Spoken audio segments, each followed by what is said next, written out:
Talk about what the average black family passes on to the next generation. You see the number at the bottom? Nothing. Reason I bring this up, I don't think that black is synonymous with poverty and poor. I know the socioeconomic metrics. I know the numbers. But I also don't like lazy language. Like when you think of black, you think of poor. Inner city, black. Man, I was just yesterday at the N.S.U Dome in Inglewood. Let's just say I look out of place. A lot of Latinos and a lot of white people, right? Stop it, stop it. I just always fight that, like this group think, like, oh, inner city, underserved. Okay, underserved. It's some white kids underserved. Oh no, it's some Asians underserved. No. Poor. They always, you know what it is. You know that test. So I'm gonna try and dispel that by talking about it. The way to break it up is to go to it, right? So the average black family passes on nothing to the next generation. Really? Let's listen to it. You see, the average black family passes on, listen to this, $0 to the next generation. Yep, I said 0. That means when somebody dies, the family gets nothing. No wonder we cry so much at funerals. We're grieving twice, grieving over losing a loved one and grieving that they didn't leave us anything. You see, other ethnic groups leave wills, but we leave bills. Well, what does Proverbs 13:22 say? A good person leaves an inheritance to his children's children. That means our money should impact at least 3 generations. It should impact ours, our children's, and our grandchildren's. So we have to start building generational wealth. Say it. I got into a lot of conversations when I started off where Martin Luther King ended. Not talking about civil rights, but civil rights. From an early age, I knew that this world was based on money. Like, it's a lot of variables, of course.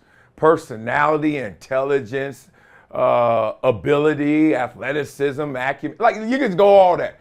If you had to say, what's the top dog? It ain't no conversation. It's money.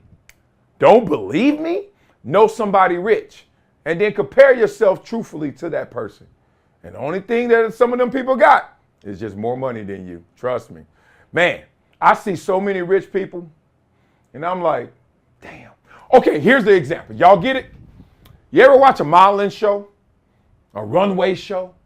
Right? And you remember back in the days, old modeling, before Instagram, old modeling, like on the cover of Vogue, right? All the girls that used to be on, what is that? Victoria's Secrets and all that, right? Beautiful, beautiful. Give them love. But then, don't lie. Every time you watch that, you're like, dog, my homegirl Tiffany got her. My homegirl Tashana got her. But she over here in the hood with you or wherever you are, she dustier than them. She ain't got on her full makeup. She ain't macked out. But if you did that to her, rat. Finest girls is just down the street.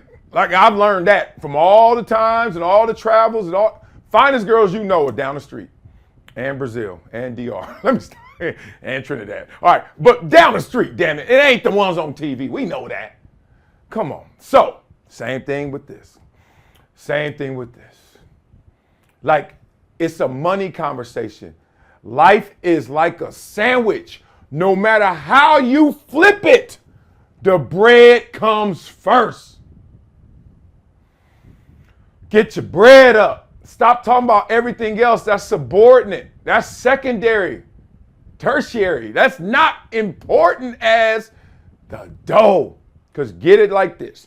If you all of a sudden were blessed with the winning numbers of a lottery, you're going to get paid. Your life going to immediately change. Versus, I just give you all this knowledge, books, A+, PhD. Your life ain't going to immediately change. It's going to change the trajectory of your life. But immediately, there's only one helicopter I've seen. Not an airplane. Intelligence, airplane. Playing ball like me since I was 7, airplane. 7, 8, 9, 10, 11, 12, 13. But if I were 7 and someone gave me $1 billion, helicopter, we out of here. Ain't nothing but a gangster party, right? So stop lying to yourself. And the reason you lie to yourself is either A, you ain't got money, so it feels weird to talk about something you ain't got, or B, you're just mad that they got money. Either you don't know and you're distant, you're scared, fear of the unknown because you ain't got it, or you're a hater because they got it. And you know you and them ain't that different. They just got that dough. You ever graduate with somebody who got paid and you like, him?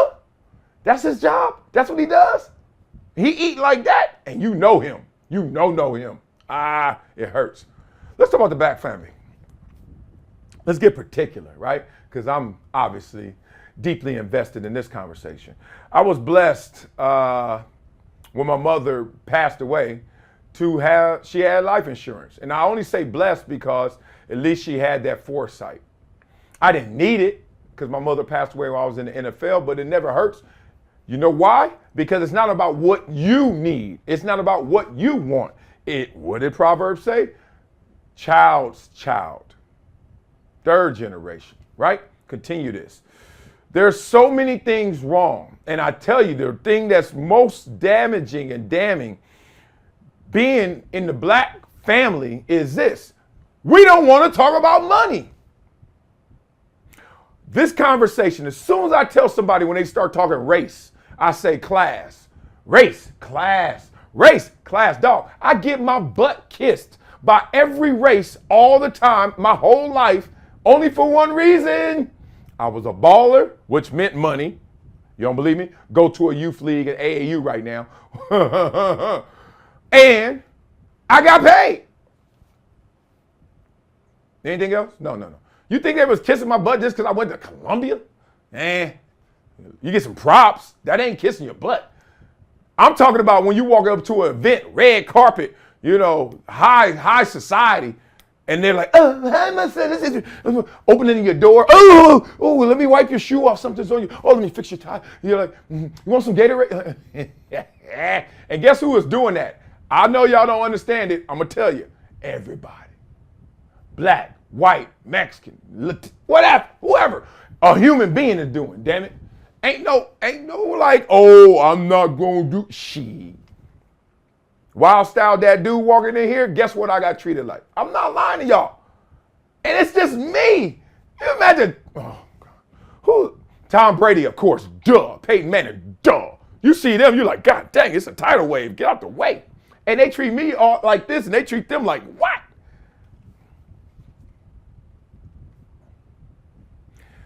So, we don't talk enough about money. So therefore, we're all energy vessels. We're all energy beings. To give is to get. You give it attention. Attention is invention. Once you give something enough attention, you will create it. We need to give money more attention. We have the wealth. Was it $1 trillion of purchasing power in the Black community? And then you hear statistics like this, the average. Now that means some families, someone passes on and leave you in debt. You got to pay for the funeral. You got to pay for the plot, etc. Their bills. So that takes us negative. And then there's some affluent Black people that brings it back up.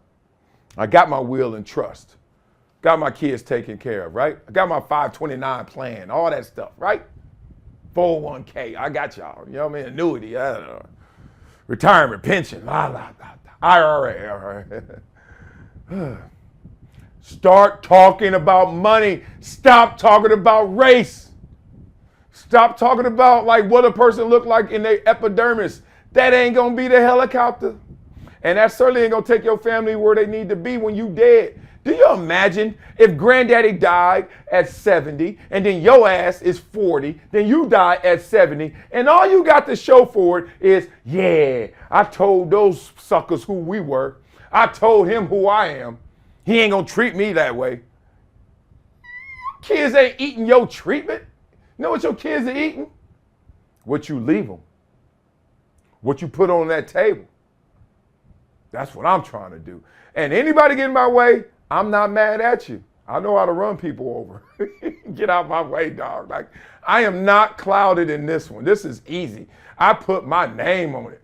I'm trying to tell y'all from the hood to the good, from Compton. And some dude left me a comment. And the only reason I bring it up is because I must know him. He said, I went to St. Monica's with you.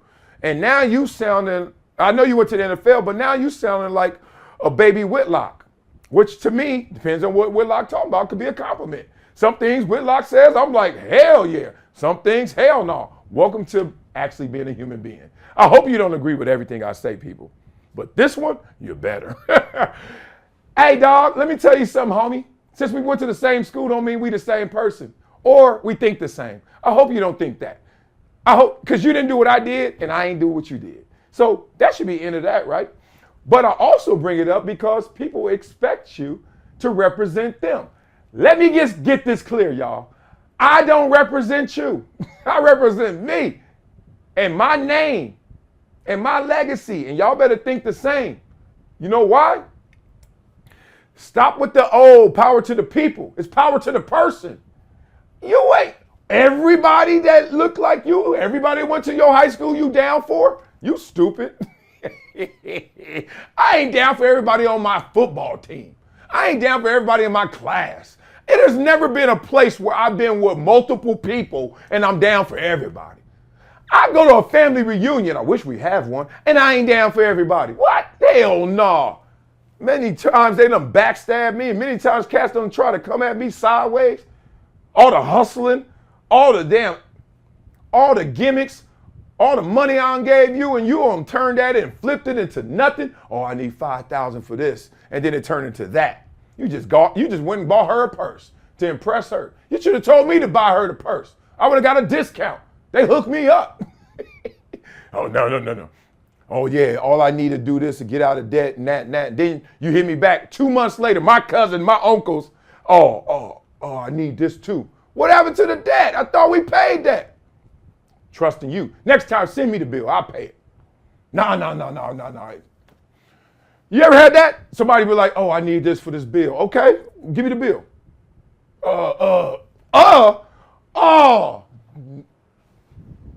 Ninja. Y'all gonna have to break this. I am on a mission to change the mindset. Oh, you think I'm wrong? Okay, look at that. See that bottom number again? Where is it? 0. Missed it. 0, God dang it. Because we ain't focused on it. We want to talk about how people treating us. We want to talk about how the world looks at us. We want to talk about how other people making us feel. Shut up.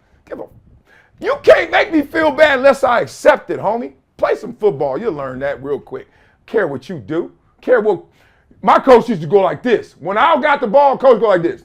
That means give it back to him. And everybody know it. Good luck stopping his ass. Y'all better get y'all power up. And then we got to get our purchasing power up. And we got it. Now we got to make sure our kids get it. Simple as that. So there's no other dynamic other than the focus is not on it. We focus on buying. We focus on spending. Black family. We focus on looking fresh. We don't focus on real money. And you know why? Because I think, when you start talking that money game, you sound different. You sound corny. You sound suburban. You sound white. Yeah. What? I'm trying to sound like we're going to have this and keep this, build this up. Real talk, real money talk. It's almost like, and this is the last part about it. You remember when Dame Dash and Jay-Z first broke up, before we knew more details at first? And I'm not going to get into the details because, frankly, I don't know them. I'm just going to tell y'all what I heard. But it really was almost like a cultural clash. It seemed like Jay-Z was like, I am on a mission to get paid, to be wealthy, to not be rapper rich, to be wealthy. And Dame Dash was on a mission to be like, look, we're going to get this money the way we getting it. Didn't it look that way? Like one was like, I'm going to highbrow this. And one was like, I'm going to get it like we get it. And they both were successful in their own right. But yeah, you see what Jay-Z up to now? Don't tell me nothing else, but do you see what Jay-Z going to leave his family and his child's child? And look, Dame Dash gonna do it too. I know where he live and I know him a little bit and all that. I saw him recently. Blah, blah, blah. He winning too. He ain't losing. Let's just get that straight. But boy, there's a difference. That was just one example that we all could digest of like mindset shift. Jay-Z, you could tell, shifted his mind and went whoop. And Dame kept his mindset and went boom. Or this, but it ain't where Jay-Z went. That's all I'm saying. So get it right, man. I'm with you. I'm on a mission to get it right with you, dog. But stop with the rest of that BS, man. Y'all can miss me with all that little chit chatter. I am not on the sideline to talk about coach tripping. I'm on the sideline to look at the plays for the next time I'm in the next series. We not talking about how this ain't working. We gonna focus in on what does work. And we know focusing in on money gets you more money. That'll do it for today's episode of Never Shut Up. What time is it? Ooh, itty bitty time. Time to get them dressed. Love for you guys, man. Let's just talk through it. That's it. You ain't got to agree with everything I say, except the money part. That one, you better agree.